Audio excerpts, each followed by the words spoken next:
سلامونه مې ومنئ ګرانو کتونکو، زه ملک اسماعیل تاسو ته په خپل یوټیوب پاڼه باندې ستړي مشي هرکلی وایم. هیلهمند یم چې روغ جوړ به یې، خوشحاله به یې او ژوند مو ډېر ښه روان وي. د دسمبر میاشت ده او په دې کې بیا دا یخې شپې او ورځې تېرېږي. د سحر راسې ډېره زیاته لړه وه او اوس شکر دی نور دومره خوند کړی دی چې مونږ چې ځان سره وړي وو نو هغه هم لرې کړه، ځکه چې ګرمي غونډه کې مو شوه. خو په عبدالولي خان یونیورسټۍ کې موجود یم دا وخت او را سره یو دوه ډېر خوږژبې شاعران ملګري ناست دي. ډېر وخت مو نه اخلم، غواړم چې دغې ملګرو سره معرفي کړم. ما سره زما ښي لاس ته اولنی ناست دی حبیب الله حبیب صاحب، کوم چې شعر هم لیکي او د پښتو ژبې زده کوونکی هم دی. حبیب الله صاحب ستړي مشي درته وایم، روغ خوشحاله اوسئ. دغه سره خواته زموږ یو بل ملګری دی چې هغه جلبل نومیږي، احسان الله نامه ده، نوم کې غلط شوی منو ټیک کولی شي راته؟ احسان الله زریان. دا هم یو ډېر ښه شاعر دی او د داسې شعر دی چې زه پرې خبره نه کول غواړم، ځکه دی په خپله باندې خبره کړي. حبیب صاحب زما په یوټیوب پاڼه باندې د ملګرو د مینوالو ته ستړي مشي سلامونه وکړه او د هغې وروسته بیا د غزل هم دی او دغه د ژبې شاعرۍ ته څنګه راغلی، لکه قدرتي شاعر شوې که نه، کتابونه دې وکتل که نه، استاد اوږده وي چې مانچک ورځې د شاعر یې نه جوړ کړو. بسم الله الرحمن الرحیم. ګرانو مینوالو ټولو نه وړاندې زه د ملک اسماعیل صاحب یو نانۍ مننه کوم په دې خلو ځلو ستړو کې موږ پوهنتون ته راغلې او دغه د ادب د خاطره او زموږ دغه مات مټلیک پښتو توري تاسو ته پښتو باندې در رسوي. یو نانۍ مننه. ملک اسماعیل صاحب دویمه خبره تاسو داسې وکړل چې ادب ته څنګه راغلی. جناب بس پوخان وایم چې هر دویم کس چې کوم دی شاعر دی د پښتو ژبې او چونکې مینې له خاطره مونږ شعر او شاعرۍ ته راغلو. صحیح. غزل ودنه هم وورو، خو لکه جلبل صاحب لږ شانتې زه د خپل ملګري چې دلته زموږ کیمرامین شوی دی دغه ځای کې هغه ته وایم چې ته جلبل ته موبایل لږ ورنږدې کړه. جلبل صاحب څنګه ته په تا باندې خوب دې لیدل او سار راپاڅېدې شاعر شوې که نه، د بچپن نه قدرتي دغه شان احساسات درکړي، ځکه چې عمر دی هم دومره نه دی او شعر ډېر اعلی پایې والا لیکي.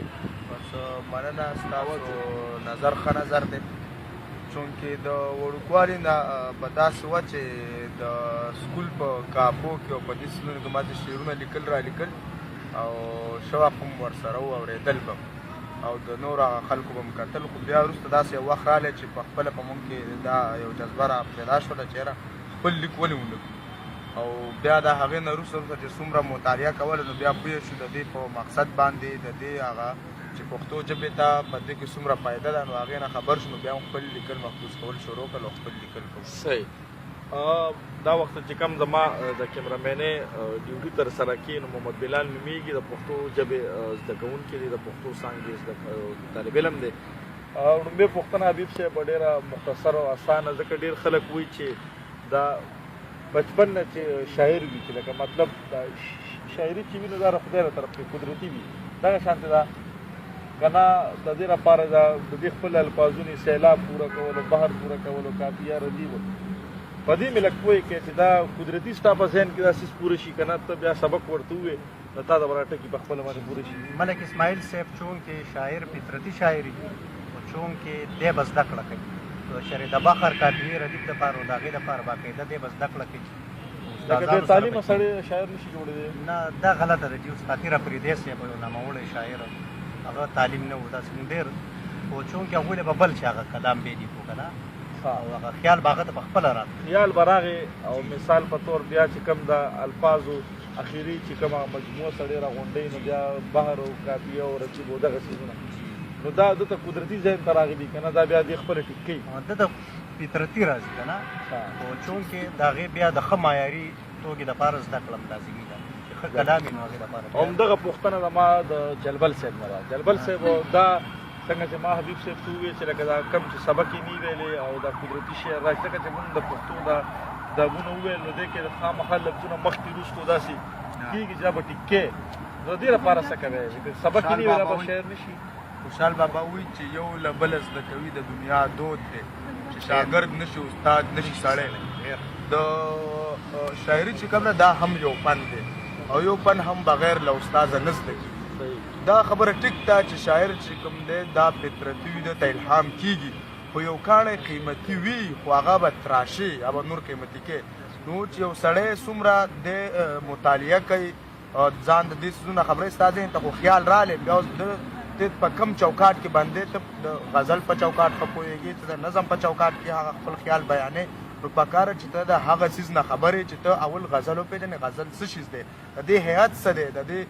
ماهیت څه دی په دې څیزونو به ته پوهېږې بیا قافیه څه ده د قافیه مونږ ته راغلې ده کوم ځای نه د قافیې خوبۍ څه دي خامۍ څه دي چې ته په دې باندې پوهېږې نو ته به یو استاد شاعر شې لکه مونږ سره شته مونږ سره ولسي شاعران هم شته چې تعلیم نه وي کړی بیا په هغه شعرونو کې هغه استازي نه وي بله خبره ده چې دې څیز لپاره لکه زه به تاسو ته وایم اسماعیل صاحب چې تاسو کله د میډیا دغه کوي هر څه کوئ نو ته د هر چیز انسټرکشن هدایات دي چې په هغې به چلیږي دارنګ د دې لیک چې کم دی لکه که ته اوس یو لیک لیکي نو د غزل جدا سټرکچر دی هیئت دی د چاربیت جدا سټرکچر دی نو پکاره چې ته اول په هغه څیز باندې پوهېږي بیا هغه ولیکو دا به ټیک ټاک زه دلته کې یو خبره کول غواړم او دا چې کوم دا وخت زموږ کتونکي دي ته هم دا خبره کومه چې دا ډېر لوی باس دی په دې باندې که موږ مثال په طور دا یو پروګرام وکړو نو دا به سر ته نه رسي نن به موږ صرف په غزل باندې خبره وکړو او راتلونکي هفته کې به بیا موږ ستاسو دغه نظم هم خبره وکړو په شعر به وکړو د دې غزل په دې معنی مې پوهې کې غزل وایي ستا یوه دویم دا ده چې د غزل کم لوازمات وي چې د هغې وروسته دا غزل په چوکاټ کې داخل شي حبیب صاحب رومبې که پې تاسو نظر راکوئ که جلبل صاحب ته راکوئ جلبل صاحب خوښه ده نو جلبل صاحب زه هم رومبې به تاسو خپل غزل الهي معنی ده چې د ښځو سره د مینې محبت خبرې کول خو چونکې نن دور کې غزل ډېر تبدیلي پکې راغلې ده غم جانان غم دوران هر قسمه اړخ په غزل کې رابند شوی او اصل کې بعضې پوخانو لکه زرکاڼو نومي کتاب کې داسې نورو کتابونو کې دغه حوالې ورکړی شوي دي چې په دې اوسۍ پسې دا زمري ورپسې نو دا چې کله لاره دې ته بله د ژوند ختمه شي نو دا د رینې رینې سترګې د زمرو ته راواړئ جړغوني او هغه ډېرې ښایسته وي دا زمري ورته وګوري نو په زړه کې پرې رحم راشي او سرونه ښکته کړي روان شي نو دغې نه غزل جلبل صاحب ستاسو په دې اړه باندې رایې خپله څه ده غزل متعلق چونکې دا مونږ ته د عربۍ نه راغلی دی غزل مونږ ته د عربۍ نه راغلی دی نو هغوی چې څنګه د وي دا ډېر پخوانی تعریف چې غزل د ښځو سره خبرې کول دي ولې اوس داسې نه ده اوس جدید تعریف چې د غزل شوی یا د ژوند سره خبرې کول دي لکه اوس د غزل لمن چې دا پراخه شوې ده غزل په خپل ځان کې هره موضوع رانغښتې ده لکه مونږ سره چې ړومبی کم معلوم دور راځي د غزل مونږ سره پیر روخان دی هغې کم دغه د مکتب کسان دي روحانیان چې دي علي محمد مخلص دی یا دولت لوانی دی یا ملاځان کشکي دی هغوی په دې کې تصوف رانه نباسلی دی تصوف یو خشکه موضوع په دې کې رانه نباسلې ده که خوشحال بابا رازو نو هغه پکې د ژوند هر اړخ چېړلی دی که نه که مونږ رحمان بابا رازو نو هغه پکې تصوف راوړی دی دغه رنګ که مونږ راځو اوس دې وخت کې زمونږ په ژوند کې چې انسان ته کومې مسلې راپېښې دي هغه کلهمې مسلې چې کوم دی هغه مونږ په غزل کې ځای کړي دي جلبل صاحب اسانه پښتو کې چې کوم وخت دا وخت کتونکي دي که نه چې لکه ما ډېر خلک لیدلي دي چې د پښتو ژبې زده کوونکي وي یا چې د شاعران وي د غزل داسې یو معنی ماته ووایه چې لکه سبا څوک چاته وایي چې غزل څه ته وایي ته خو ماته رباعي وې غزل وې چاربې ته وې نو مختصر تعریف یې څه دی نو تا چې څنګه وایي چې تعریف یو ادب او د ساینس خپلو کې دا په دې باندې پوټم دي په ساینس کې چې کوم دی هغه یوه نظریه ده ستا هغه بس هماغه نظریه ده لکه که زه ووایم چې د نظریه ارتقا ده ډاروین څه ویلي دي یا نیوټن چې د هر عمل رد عمل وي بس دا خبره ده پکس ده خو په ادب کې پکسوالی نشته په ادب کې هر سړی د یو موضوع متعلق خپله ځانګړې رایې لري لکه که یو سړي لکه زه صرف ادب یاد کړم نو د ادب یو پوهه سړي دانشور یو دغه کړی ده معنی کړی بلې بل کړی بلې بل مفهوم بیان کړی نو ادب کې داسې یو څیز نشته خو هر سړي د خپل سوچ مطابق اتفاق په دې شوی چې غزل چې کوم دی غزل دا ماسو جدید دغه چې د ژوند سره خبرې کول مطلب غزل به یو داسې صنف وي چې هغې کې به مطلب وي مطلب څه ته وایي مطلب هغه لومبی شعر به وي لومبی شعر چې کوم وي هغه به په خپلو کې هم قافیه وي بیا د هغې نه پس چې کوم شعر نو د هغې لومبی مصره نه او دویمه مصره چې کوم ده د مطلب سره به هم قافیه وي هم وزنه به وي دویمه خبره چې دې کې به د کم نه کم 15 شعر وي بله خبره چې د دې کې به مطلب وي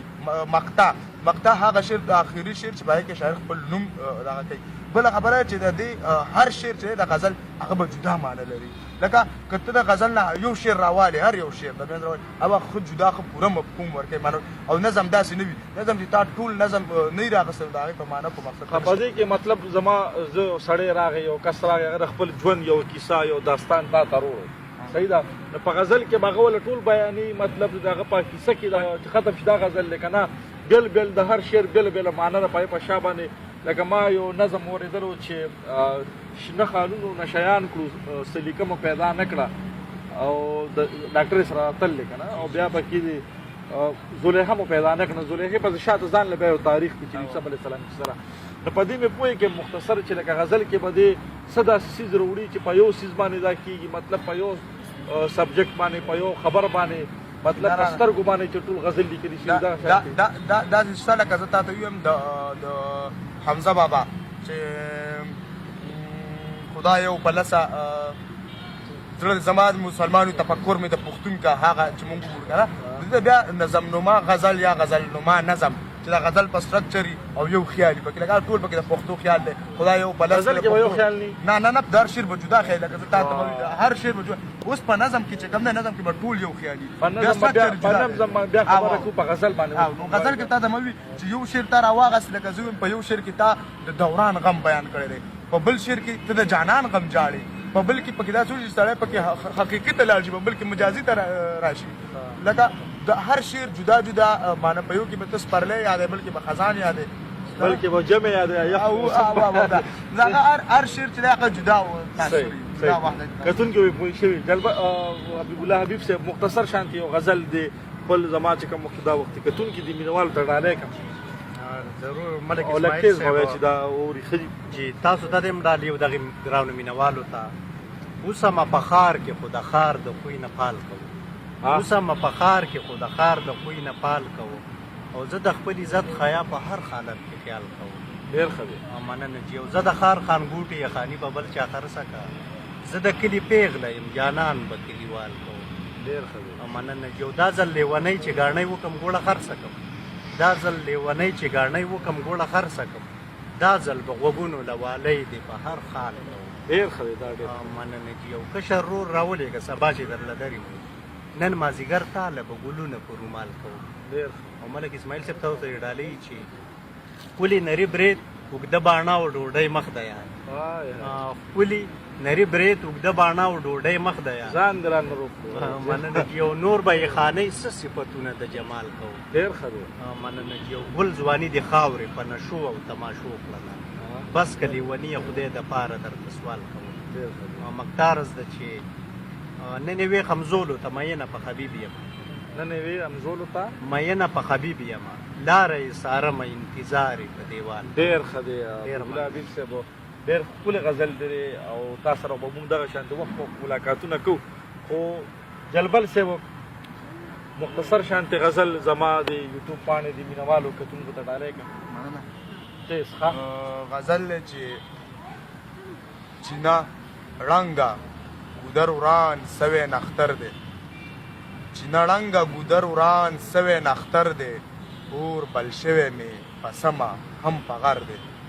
چینا رنگا گودر وران سوی نختر ده اور بلشوی می پسما هم پغر ده او تور باڼه او تور زلفې زه یوازې تور باڼه او تور زلفې زه یوازې تا سره خو د حبشو لوی لښکر دی ډېر ښه دی تور باڼه او تورې زلفې زه یوازې تا سره خو د حبشو لوی لښکر دی او چې غندمه د هر دور مغلواله چې غندمه د هر دور مغلواله ځکه هر مغل پرې کړی له ما سر دی چې غندمه د هر دور مغلواله ځکه هر مغل پرې کړی له ما سر دی او ته په څه باندې زما سره سیالي کړې ته په څه باندې زما سره سیالي کړې زما زغم ستا د ستم سره سر بر دی او شعر دی چې جوهري ورله رابویه چې پوهېږي جوهري ورله رابویه چې پوهېږي دا زما جوهري ورله رابویه چې پوهېږي هر یو توری د غزل زما سره زر دی جوهري ورله رابویه چې پوهېږي هر یو توری د غزل زما سره زر دی او رالېږلي ټوک ډوډۍ کم ګاونډي ده رالېږلي ټوک ډوډۍ کم ګاونډي ده چا ویلي چې زریان غریب نهر دی رالېږلي ټوک ډوډۍ کم ګاونډي ده چا ویلي چې زریان غریب نهر دی نادان نه دی د پیري له ویرې چپ دی نادان نه دی د پیري له ویرې چوپ دی ښه هوښیار دی زریان هر څه نه خبر دی ډېر ښه کتونکو دا خو موږ داسې نن وکړه چې هغه خلک وي سمندر په کوزه کې را بند کړو خو دا جلبل صاحب سره ځان له ټوله ورځ پروګرام کېږي او ګل حبیب صاحب سره ځان له 2 ورځې پروګرام کېږي نو دا ملګري نه پرېږدو دې سره به وخت په وخت باندې په دغه یوټیوب په پاڼه باندې تاسو سره زموږ ملاقاتونه کېږي نن موږ په غزل خبره وکړه مختصر شانتې او بیا هم د حبیب الله حبیب او د احسان الله زریان الله جلبل صاحب نام دا نوم ډېر ګران هم د مين نه جلبل وایو دنه موږ دا ستاسو سره غزلې 2 ورځې امید لرم ستاسو به خوښ شوي ان شاء الله د بل پروګرام سره به ستاسو په خدمت کې بیا حاضرېږو ما ملک اسماعیل ته او زما کیمرامین محمد بلال کم چې پښتو ژبې زده کوونکي دغه ته اجازت ورکړي